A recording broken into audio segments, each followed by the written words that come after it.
Bonjour à tous, bienvenue dans ce nouvel épisode d'Unitalk. Moi c'est Fatma et je suis la cofondatrice du restaurant coréen Asia Tuk Tuk, prochainement Ban Ban. Et bienvenue dans Unitalk, le podcast où on te parle K-pop, K-drama et culture coréenne sans filtre. Et aujourd'hui, on va parler d'un phénomène assez intéressant, c'est tous ces K-dramas qui ont cartonné à l'étranger. Ces dramas qu'on a binge-watchés en France, en Occident, qu'on a partagés sur les réseaux, qu'on a conseillé à nos amis, à notre famille, alors qu'en Corée, ça a été un gros flop et personne ne les a regardés, ou du moins pas beaucoup de personnes. On va parler aujourd'hui de ces gros flops télé devenus aujourd'hui des succès mondiaux. Et tu vas voir que les raisons sont souvent surprenantes. Et on va commencer par ce drama, Moon Lover, sorti en 2016 sur SBS, avec pourtant un casting de rêve, avec IU, Lee Jong-ki et même Kang Han-eul. C'est une sorte d'isekai. C'est l'histoire d'une jeune femme d'aujourd'hui qui a été propulsée dans la dynastie Goryeo, au milieu de princes, de guerres, d'une romance tragique évidemment, et surtout de la trahison. Alors même si sur papier, tout était parfait, le line-up était incroyable, le casting de fou, les décors incroyables. En Corée, ça a été l'un des plus gros flops, avec seulement 7% d'audience, alors qu'un succès sur SBS tourne autour de 15%. Donc tu imagines l'effet que ça fait. Tout simplement parce que la série, déjà, elle a été entièrement pré-produite. Donc en fait, elle a été figée, impossible d'adapter les retours, de changer la fin selon le public. Et comme c'était un remake d'un drama chinois, les Coréens l'ont trouvé pas authentique. Ils ont trouvé que c'était juste un copier-coller. Et le scénario a été jugé trop mélodramatique. Trop de princes, trop de larmes, trop de lenteur. Bref, ça a réduit énormément le succès de cette série qui pourtant est incroyable. Alors qu'à l'étranger, sur Viki entre autres, puis ensuite sur YouTube, le drama il est devenu culte. Les fans, ils ont adoré le visuel, la tragédie. Moi perso, je suis une grande fan. Le jeu de IU a été spectaculaire, hyper émouvant. Et malgré ça, ça pas fonctionné en Corée. Alors, ce que la Corée a trouvé trop dramatique, le monde, lui, l'a trouvé magnifique. Et c'est pour ça qu'aujourd'hui, c'est un succès international. Et malheureusement, pas en Corée. On va poursuivre ensuite avec le drama Neverless, sorti en 2021 et diffusé sur la chaîne JTBC. Avec, entre autres, Han So-hee et Song Kang. Donc, autant dire, deux grands acteurs du moment. Donc, c'est l'histoire d'une romance moderne, sexy, ambiguë, deux jeunes étudiants en art qui s'attirent, qui se jettent, bon bref, t'as compris, l'histoire toxique qu'on adore voir. Et en Corée, la série a fait seulement 1% d'audience à peine. Les gens ont trouvé ça trop lent, sans morale et surtout trop cru pour être diffusé à la télé. Et le public local attend en général les histoires claires, avec des couples qui évoluent positivement.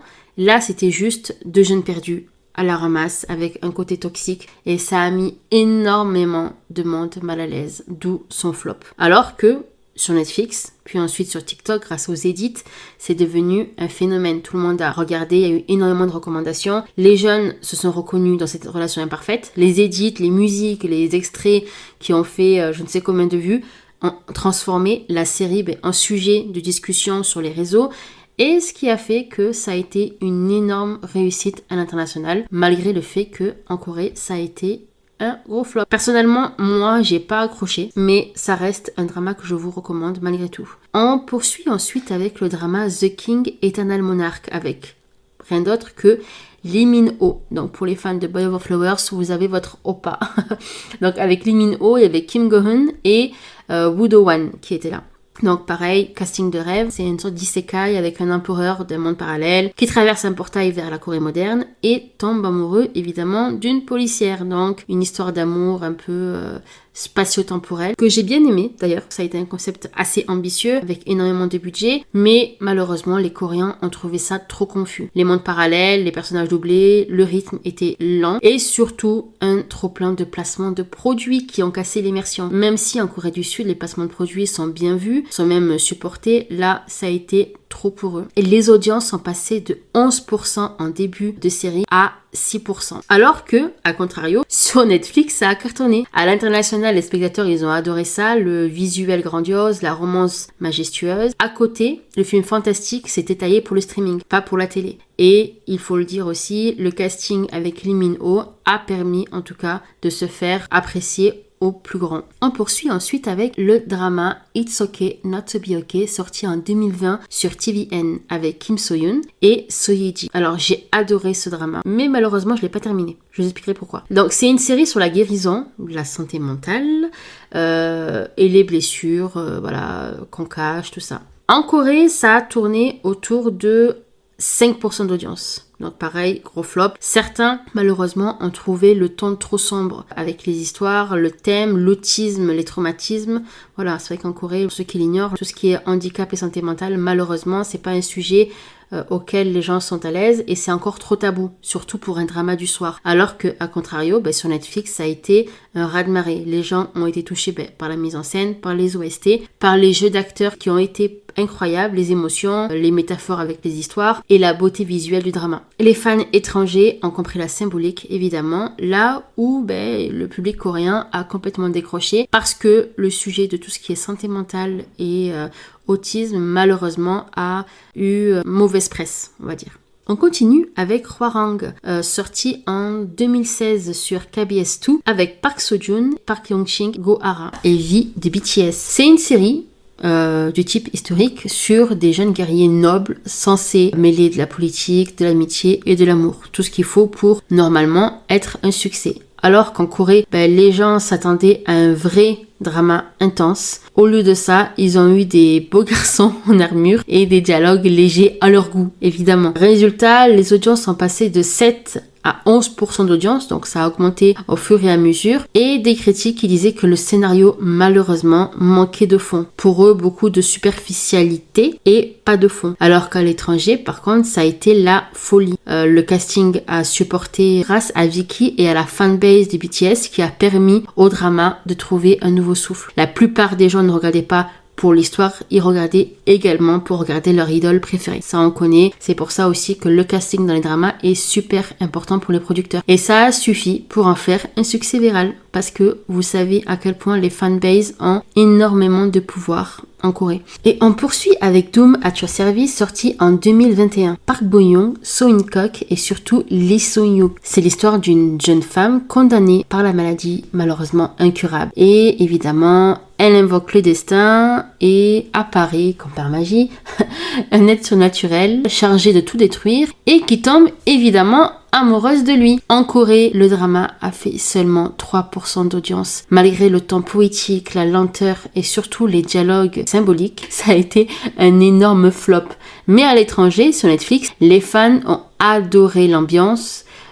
C'est typique en plus de ce genre de série en streaming, sans pub ni capture évidemment, même si je fais partie de la team Vicky, c'est le genre de drama qui se regarde d'une traite sans être coupé dans les émotions. Et on poursuit avec un drama assez récent qui est Lovely Runner, sorti en 2024 sur TVN avec Byun Wo-seok et Kim Ye-on. C'est l'histoire d'une fan qui remonte le temps pour sauver son idol. Et en Corée, malgré le casting de rêve, les audiences restaient assez modestes. Ça a jonglé entre 3 à 5,8%. Les adultes ont trouvé ça trop adolescent.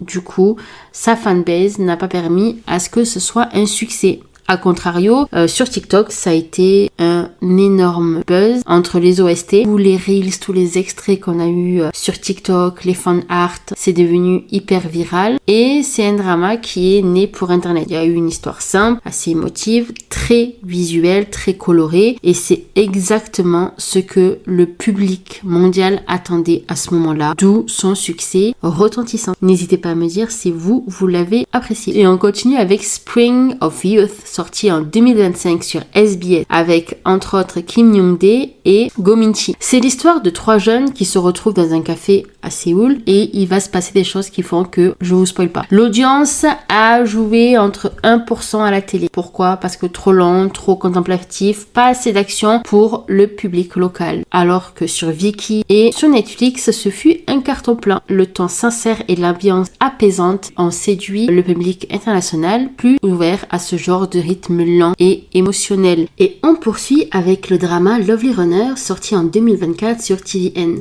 avec rien d'autre que Byung Woo-seok et Kim Hee-hyun. C'est l'histoire d'un fan qui remonte le temps pour sauver l'idole qu'elle aime. Et en Corée, une fois encore, le drama a eu entre 3 à 5,8% d'audience. Autant te dire que c'est une catastrophe pour la chaîne. Car c'est un drama malheureusement qui a été jugé trop jeunesse, un peu trop enfantin. Alors que, une fois encore, sur TikTok, ça a été un raz de marée.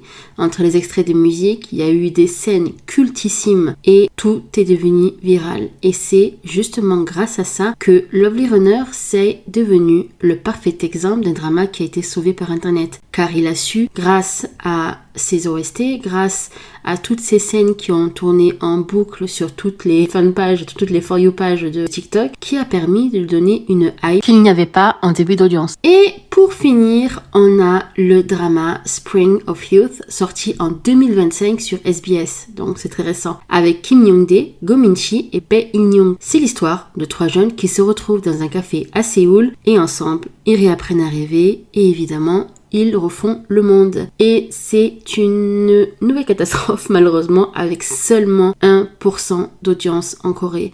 C'est un échec total et c'est l'un des plus grands flops de la chaîne SBS. Je vous rappelle qu'un succès chez SBS c'est normalement en moyenne 15%. Là c'est beaucoup trop bas, même pour la Corée. Et une fois encore, c'est sur YouTube et Viki que les commentaires sont unanimes. C'est une série douce, sincère, pleine de réalisme. Une sorte de slice of life qui permet aux gens de se reposer tout en regardant un drama animé. Même si malheureusement c'était trop calme pour la télé mainstream, c'est devenu parfaite pour le streaming. Au fond, ces K-dramas qu'on appelle des flops en Corée, ce ne sont pas des échecs. Ils ont juste trouvé leur public ailleurs.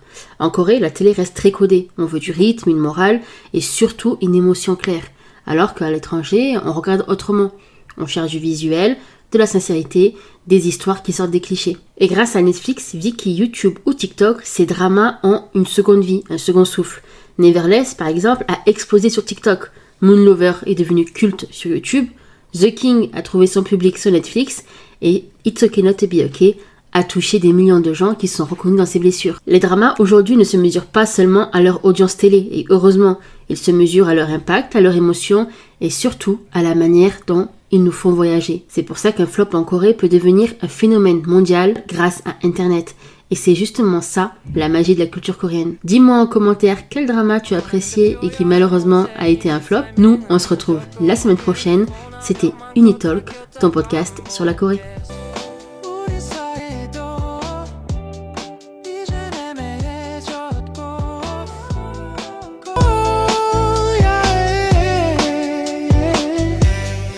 우린 그냥 타이밍이 맞지 않았어. 그건 그렇게 생각해. 타이밍은 늘 나빠.